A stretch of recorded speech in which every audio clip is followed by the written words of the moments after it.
Hola, nosotros somos María José Hernández, Martín Cano, Nicolás Calle, César Mejía, María José Soto y María del Pilar Jiménez Lema, y les vamos a exponer el contrato de transacción.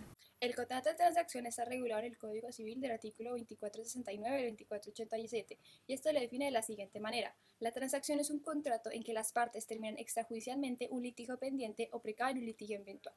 Sin embargo, la doctrina critica la definición del código, ya que esta nunca hace mención de las necesarias concesiones que deben hacer las partes con el fin de extinguir la obligación que tienen. Como afirma el doctor Bonivento Fernández, si las partes no procuran concesiones o sacrificios, sino solo beneficios, no se puede sostener que estamos frente a una transacción, sino que se gira en el ámbito de un negocio jurídico distinto. Una definición un poco más exacta es la que ofrece la Corte Suprema en la sentencia del 6 de mayo de 1966. La transacción es la convención en que las partes, sacrificando parcialmente sus pretensiones, ponen término en forma extrajudicial a un litigio pendiente o precaven un litigio eventual. Las partes del contrato no cuentan con un nombre especial, pero sí es un requisito fundamental que éstas gocen de plena capacidad de obrar según el artículo 2470 del Código Civil. También el Código regula la situación en que alguna de las partes actúe mediante representación. En este caso, el simple mandato no es suficiente, por lo que se requiere un poder especial, es decir, una autorización expresa que confiera esta facultad al mandatario. La naturaleza del contrato de transacción es la siguiente: bilateral. Ambas partes contraen obligaciones a favor de la otra en la figura de concesiones para terminar un litigio pendiente y permitir llegar a un acuerdo transaccional. Consensual. El contrato se perfecciona con el simple acuerdo entre las partes. Sin embargo, hay que aclarar dos escenarios respecto a los bienes inmuebles. El primero es cuando el conflicto que se desea solucionar mediante la transacción versa sobre un inmueble. Por ejemplo, María José es dueña del predio A y Pilar es dueña del predio B, y ambas se disputan de un pedazo de tierra entre ambos predios. Si ellas deciden utilizar la transacción para terminar con su conflicto, estaríamos frente a un contrato consensual, ya que mediante el mutuo acuerdo las partes interpretan sus títulos y señalan la demarcación, pero cada una continúa poseyendo a título de su propiedad. Como expresa la Corte Suprema en la sentencia del 22 de marzo de 1949, la transacción es declarativa o reconocitiva de los derechos que generan la discrepancia, no es transitiva. El segundo es cuando el objeto de la transacción es un bien inmueble ajeno al conflicto cuya propiedad no se disputa. Por ejemplo, Ana afirma que Pedro le debe 1.000 millones de pesos. Pedro, por el contrario, dice que solo le debe a Ana 500 millones de pesos. Para resolver el conflicto, Pedro decide transferirle a Ana el derecho de dominio que éste tiene sobre un apartamento en Cartagena, a cambio de terminar con el litigio.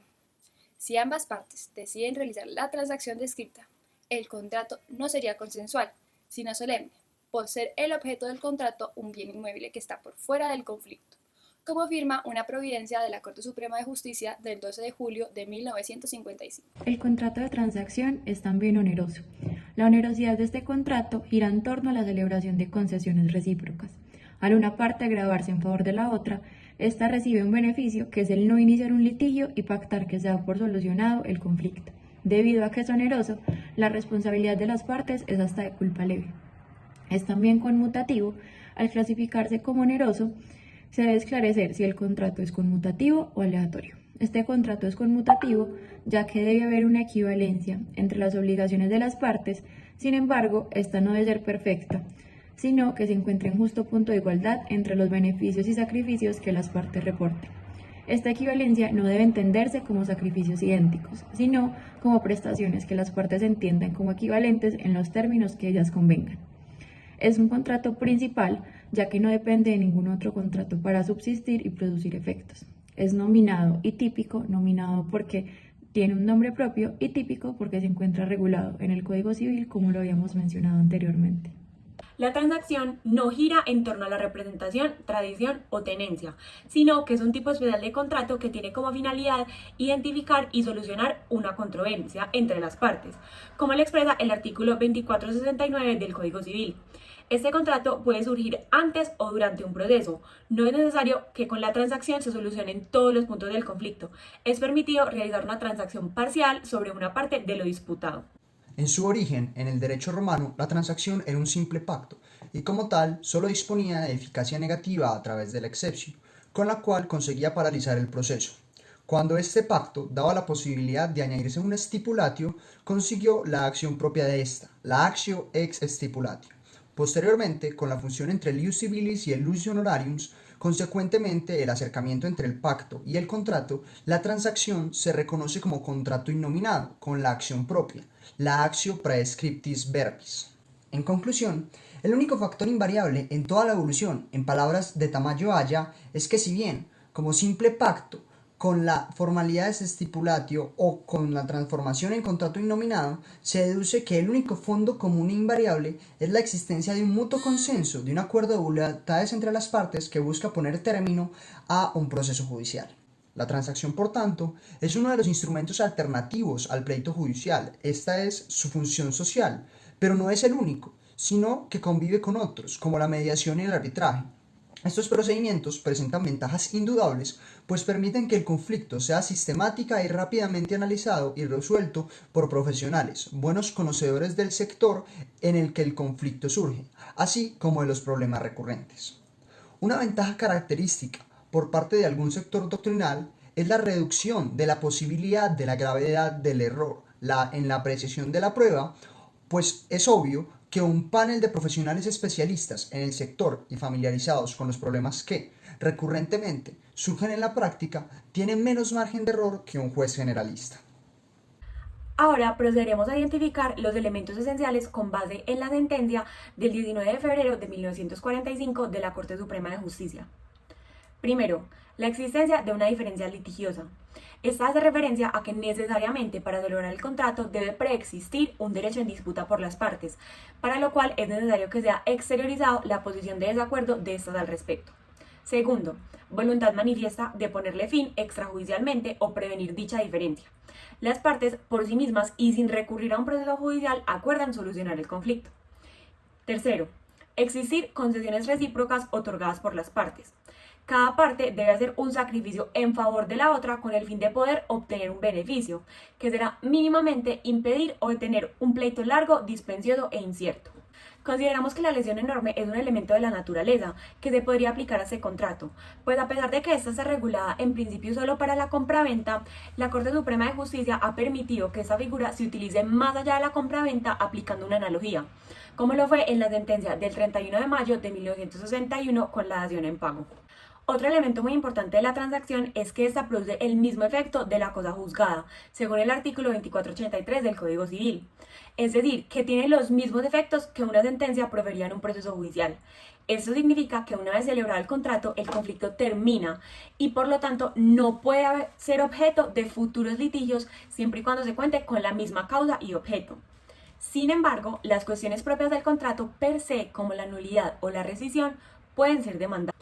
Otro efecto derivado del contrato de transacción es que este solo produce en principio efectos entre las partes, salvo en el caso que estipula el artículo 2484 en el inciso final, donde la transacción puede afectar terceros interesados. El contrato de transacción se diferencia de figuras similares que también tienen como objeto la terminación del conflicto extrajudicialmente, como son la conciliación o el allanamiento. Respecto a la conciliación, la diferencia radica en que a pesar de que hay voluntad de ambas partes para terminar el conflicto, estas requieren de un tercero para lograr el consenso. Por otro lado, frente al allanamiento, la diferencia entre ambos radica en la bilateralidad del contrato de transacción, ya que en aquella no hay ni obligaciones ni acuerdo mutuo, sino una mera aceptación total de la pretensión que aduce la contraparte. Además de las causales de nulidad comunes a todos los contratos, el Código Civil estipula ciertas situaciones propias del contrato de transacción. El artículo 2476 establece que es nula toda transacción que haya sido obtenida por títulos falsificados, dolo o violencia.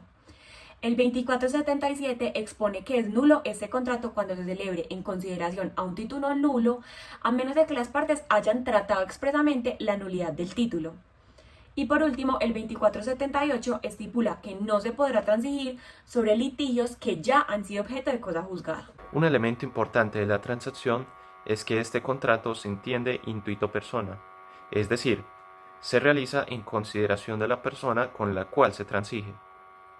Por lo que si se configura un error sobre esta, es decir, se cree transigir con alguien y esta resulta ser otra persona, se podrá pedir la rescisión del contrato. Y aún así, esta no es la única situación en la que tal remedio puede ser considerado como una alternativa, porque podrá solicitarse si se demuestra mediante títulos auténticos que la persona no tenía derecho sobre un objeto particular de la controversia que se ha transigido, siempre y cuando, eso sí, estos títulos hayan sido desconocidos por la contraparte. Por otro lado, si los títulos que aparecen posteriormente recaen sobre toda la controversia, solo habrá rescisión si hubieran sido extraviados u ocultados dolosamente. Y por último, si tal dolo solo recae sobre uno de los objetos de la controversia, la parte perjudicada podrá pedir la restitución del derecho de dicho objeto. Además de esto, si hay error en la identidad del objeto, se estará viciando en nulidad la transacción, pero si el error fue sobre el cálculo, no será nulo, sino que solo se deberá llevar a cabo la rectificación del cálculo. Por otro lado, un elemento accidental regulado es el de la cláusula penal. Esta es una estipulación que hacen las partes al realizar el contrato de transacción, con el fin de asegurar el cumplimiento de las obligaciones contractuales. Por lo tanto, en caso de que una parte incumpla, ésta se sujetará a la sanción acordada, que será un dar o un hacer. El artículo 2486 del Código Civil estipula que la transacción se llevará a cabo en todos sus efectos, aun así haya lugar a la sanción penal. Esta cláusula deberá constar por escrito debido a que es un requisito para su existencia y exigibilidad, y además es un elemento accidental del contrato de transacción, ya que de no pactarse no se alteraría la legalidad del contrato. Las obligaciones en este contrato consisten en todo aquello que haya sido pactado por las partes. Estas pueden obligarse recíprocamente a cualquier obligación, ya sea de dar, hacer o no hacer, que permita la ley. Por tanto, es importante entrar a especificar ciertas situaciones reguladas en el Código Civil de los artículos 2472 al 2475, donde se estipulan los supuestos en los que no se puede transigir. La primera es la acción civil derivada de un delito. Cuando se comete un delito, surgen dos acciones, la civil y la penal. El artículo 2472 estipula que se permite la transacción respecto a la acción civil, sin que ésta afecte la acción penal. Por tanto, lo que se entenderá es que está prohibido realizar un contrato de transacción sobre esta última acción. Segundo, la transacción sobre el estado civil de las personas. La Corte Suprema, en sentencia del 13 de septiembre de 1968, estipula que aunque no se pueda transigir sobre el estado civil, sí es posible hacerlo sobre los derechos patrimoniales derivados de este, ya que su titular tiene la capacidad de disponer de estos. Tercero, transacción sobre alimentos futuros. El artículo 2474 señala que no es una prohibición absoluta, ya que estipula como requisito para poder realizar este contrato la aprobación judicial previa en pro de mantener la protección del menor. Cuarto, la transacción sobre derechos ajenos o derechos que no existen. En concordancia con el artículo 2470, debe tener la capacidad de disponer del bien al momento del contrato. El artículo 2479 también hace una mención al respecto, donde establece que si se transige como el poseedor de un derecho, no se puede alegar este contrato contra el que en verdad le compete el derecho. Quinto, los derechos personalísimos. Como se expone Peñalosa, los derechos de la personalidad están sustraídos de cualquier convención, por lo que no pueden ser materia de transacción. El contrato de transacción, como advertimos, es bilateral. Esto quiere decir que para la realización del objeto contractual, ambas partes deben incurrir en una serie de obligaciones. Esto quiere decir entonces que frente al contrato de transacción, como al resto de contratos bilaterales, aplicaría la condición resolutoria tácita en caso de incumplimiento, ¿verdad? Pues he aquí una de las mayores discusiones en torno a este contrato, porque hay bastantes doctrinantes que dan opiniones muy diversas sobre la posibilidad o la conveniencia de otorgar la resolución como una alternativa para las partes en el contrato de transacción. Algunos doctrinantes consideran que la resolución no es posible en estos casos, debido a que el contrato de transacción tiene efectos de cosa juzgada, según el ya mencionado artículo 2483 del Código Civil, lo cual significa que a todas luces el acuerdo y las transacciones son indisolubles y no pueden simplemente dar lugar a la resolución en caso de incumplimiento por una de las partes. Esta postura minoritaria en Latinoamérica ha sido controvertida al nivel nacional por la Corte Suprema de Justicia, que ha considerado que debido al carácter bilateral del contrato de transacción no es posible simplemente considerar que este no será objeto de resolución. No hay una norma expresa al fin y al cabo que haga una excepción, que estipule que el contrato de transacción no puede ser objeto de resolución y por lo tanto considera la Corte, a través de distintas providencias, que el contrato de transacción podrá ser sujeto, en caso de incumplimiento, a la respectiva condición resolutoria tácita. Sin embargo, una tercera voz establece que si bien es posible, legalmente hablando, la resolución contractual de las transacciones, no sería conveniente, debido a que con esto se crearía lo que se ha venido llamando un círculo vicioso.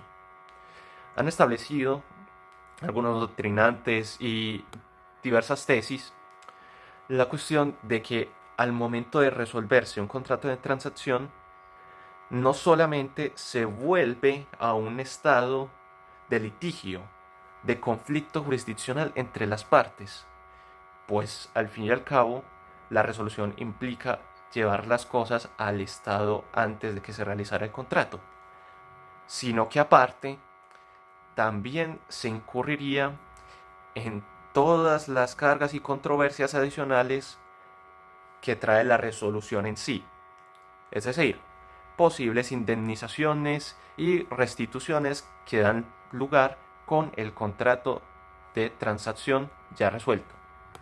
Esto quiere decir que se está llegando a una situación de mayor complicación, pues no solamente hay que resolver todo lo que atañe a la resolución en sí, sino al litigio que se buscaba solucionar con la misma transacción.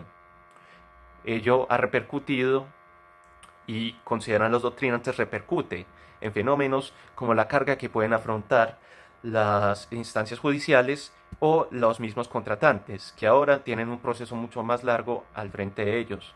Por lo tanto, se considera que la resolución no es algo conveniente para las partes en un contrato de transacción.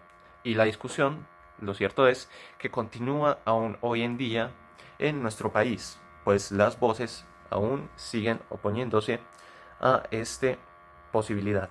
En Colombia, la doctrina de la jurisprudencia, de manera mayoritaria, clasifican la transacción como un contrato bilateral, conmutativo y oneroso. El Código Civil, en su artículo 2469, define la transacción como un contrato en el que las partes terminan extrajudicialmente un litigio pendiente o precaven un litigio eventual. Si bien la doctrina de la jurisprudencia se han pronunciado frente a la vaguedad conceptual de este artículo, definiendo de manera más clara y completa el contrato de transacción, dejan en todo momento claro que consideran la transacción como una figura contractual. Además, manifiesta este sector de la doctrina que el contrato de transacción es bilateral, debido a que para llegar al acuerdo se necesita que las partes realicen concesiones recíprocas, tal como lo dice el profesor Bonivento Fernández en el segundo tomo de su libro Los principales contratos civiles y comerciales. En este libro, el profesor excluye de esta figura los actos en los cuales solo existe un allanamiento o un desistimiento. También considera esta parte de la doctrina que el contrato de transacción es oneroso. Esto, como mencionamos anteriormente durante la presentación, se debe a que las partes, al realizar las concesiones, reportan utilidad producto del sacrificio que representa para cada una de ellas gravarse en favor de la otra. Este contrato, dice también la doctrina, y recordando lo mencionado durante todo este análisis, se considera conmutativo, por el hecho de haber una reciprocidad en las concesiones, que si bien no se exige que sean virtualmente equivalentes, sí por lo menos que las partes se hayan puesto de acuerdo en ellas y que estén de acuerdo en su concordancia y equivalencia. El profesor Fernando Inestrosa, en el primer tomo de su libro Tratado de las Obligaciones, rechaza tajantemente el concepto mayoritario que se tiene sobre el convenio de transacción y acepta solamente la esencialidad de la existencia de la litis y el carácter oneroso del mismo. El profesor Inestrosa comienza su crítica haciendo énfasis en la definición de contrato planteada por la doctrina francesa, la cual es acogida por nuestro Código Civil y dice lo siguiente: el contrato es una convención por la cual se generan obligaciones. Esto está plasmado en el artículo 1494 y 1495. La transacción para el profesor es, por lo tanto, una convención, ya que ésta simplemente dirime una litis y eventualmente extingue obligaciones, pero en ningún caso las crea. Continúa el análisis mostrando que la transacción es un convenio dispositivo, ya que las partes, valga la redundancia, disponen de la litis por medio de la abdicación de las pretensiones propuestas. El profesor manifiesta que el centro del acuerdo es la abdicación de la pretensión, y que esto no conlleva automáticamente a una atribución patrimonial en favor de otro. Simplemente las partes prescinden de su litigiosidad y purifican su relación. No hay entonces lugar a entender que se da por el simple hecho del convenio una reciprocidad de pretensiones patrimoniales, por lo que no se puede hablar entonces de un contrato bilateral ni conmutativo. En estas palabras, el profesor trata de dar a entender que el convenio de transacción solo trae el final de la litis y que los efectos novatorios y patrimoniales que podrían llegar a darse producto de la transacción se pueden hacer, pero con la utilización de diferentes figuras. Dice el profesor que las partes podrían perfectamente, mediante un claro acto complejo que se haga a propósito de la transacción, obligarse unilateral o correlativamente, llevando en este caso a una transacción mixta o, como llama él, una transacción novatoria típica o atípica. Es importante resaltar que estos negocios complejos son completamente válidos en virtud del principio de la autonomía privada, pero estos no desvirtúan en ningún caso las características y alcances propios de la transacción. En este aspecto se ha pronunciado la Corte Suprema de Justicia en una sentencia del año 1939, en la cual expresa lo siguiente: es muy posible la fórmula transaccional en la cual que se presente en algunos casos combinada con figuras afines o similares, esto para facilitar sus resultados dirimentes.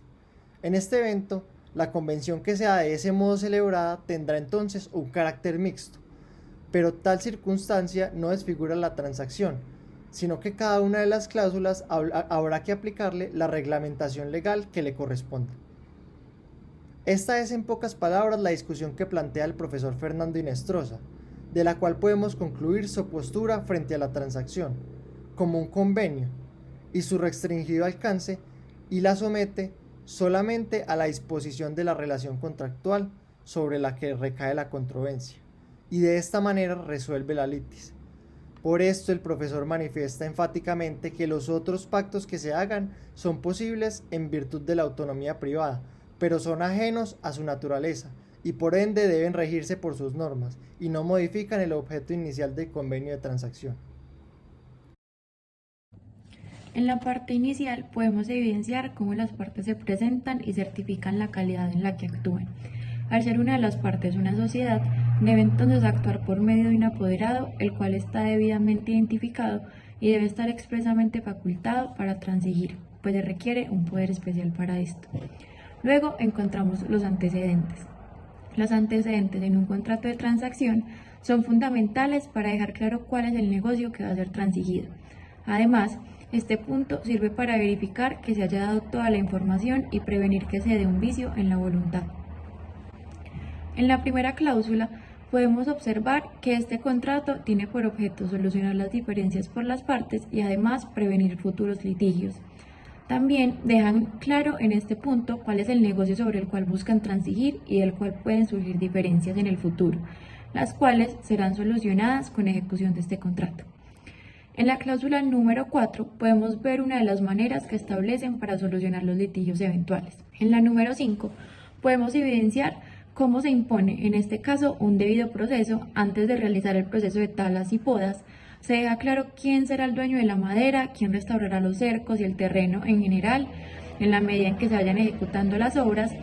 Además, que los contratistas estarán en contacto permanente durante la ejecución de toda la obra en razón a posibles afectaciones que se den en el desarrollo de la actividad y en relación con la ejecución de la obra, para de esta manera prevenir inconvenientes con temas ambientales y evitar conflictos que puedan llegar a suscitarse alrededor de estos temas. En la cláusula número 6 se ve claramente una de las concesiones recíprocas que pactan las partes en pro de solucionar el litigio que tienen.